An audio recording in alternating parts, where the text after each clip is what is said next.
This is Bat 21. I'm going down. These were the frantic last words of Lieutenant Colonel Isil Hambleton as his EB-66 electronic warfare aircraft was torn apart by a North Vietnamese surface-to-air missile. It was April 2nd, 1972, and the biggest, most complex, and most dangerous air rescue mission of the entire Vietnam War was about to begin. Hambleton Calcine Bat 21 Bravo wasn't just any pilot. He was a strategic mastermind, a missile warfare expert with top-secret knowledge of America's most sensitive military operations. His capture could be catastrophic for the United States. He had to be brought back, no matter the cost. He ejected safely, but his parachute dropped him right into the middle of a massive North Vietnamese Army invasion force 30,000 enemy soldiers. The area was so hot it was nicknamed Sam City. Every tree seemed to hide an anti-aircraft gun. Rescuing one man from the heart of an enemy army seemed impossible. The initial rescue attempts were disastrous. Within days, the North Vietnamese, monitoring American radio frequencies, shot down 2 rescue helicopters and an OV-10 Bronco spotter plane. 11 American servicemen were killed trying to save Hambleton. The situation was grim. The standard Jolly Green Giant helicopter rescue was a death sentence. A new plan was needed, and fast. Enter the U.S. Navy SEALs.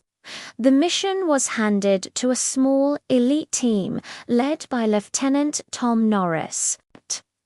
His partner was Petty Officer Nguyen Van Kiet, a Vietnamese frogman from the lean Don Ngoai Nai, the VNN, an equally fearless warrior. Their mission wasn't a direct extraction. It was something far more audacious. Infiltrate enemy territory by night, find Hambleton, and guide him to a safe extraction point. But how could they communicate with Hambleton without the enemy listening in? This is where the true genius of the mission came into play. Hambleton was an avid golfer. Before the war, he had played some of America's most famous courses.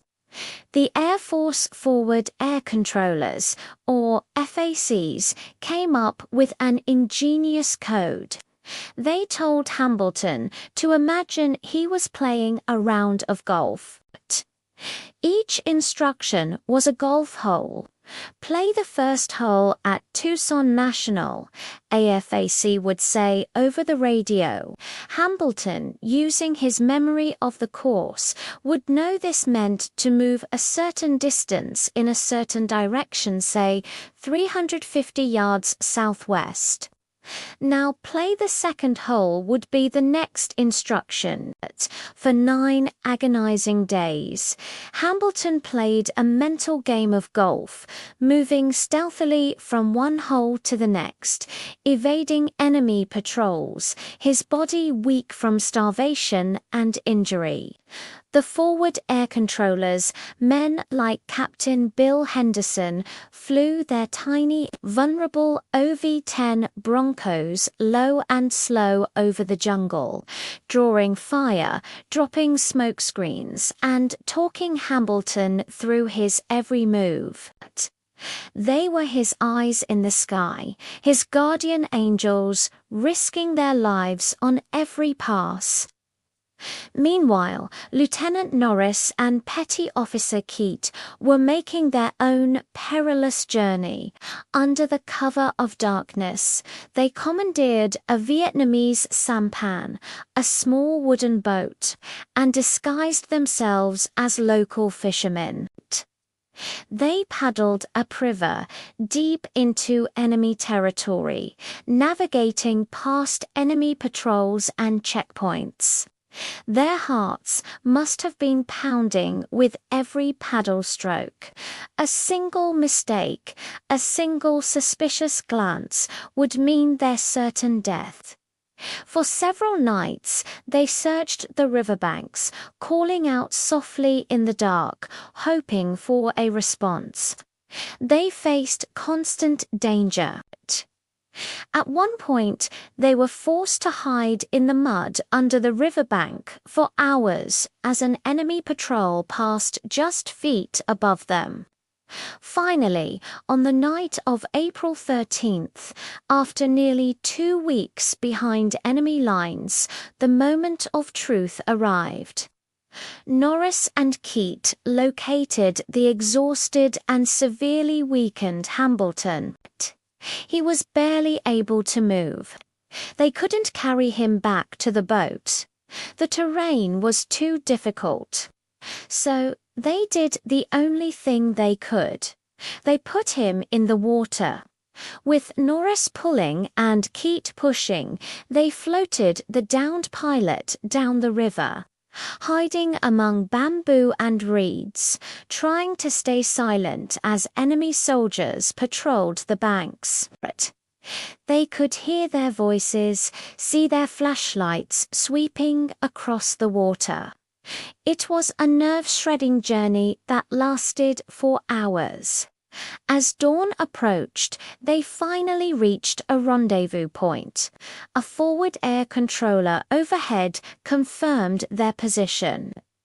The sky lit up as American jets laid down a protective wall of fire and smoke, suppressing enemy positions. With bullets flying and explosions all around them, Norris and Keat dragged Hambleton from the water and into the jungle just as the extraction force arrived. The rescue of Bat-21 Bravo was over. It had cost the lives of 11 brave men and the loss of multiple aircraft. But against all odds, one man was brought back from the brink. Thanks to an ingenious code, the unparalleled courage of the forward air controllers, and the sheer audacity of 2 special operators who refused to leave a man behind. Lieutenant Tom Norris was awarded the Medal of Honor for his incredible bravery. Petty Officer Nguyen Van Keet received the Navy Cross, becoming the only Vietnamese naval officer to receive that award in the entire war. Their story is a powerful testament to the bonds of brotherhood and the extraordinary lengths people will go to save a life. It remains one of the most incredible rescue stories in military history. Thanks for watching. If you found this story as incredible as I did, make sure to like this video and subscribe to the channel for more amazing stories of courage and history. See you next time.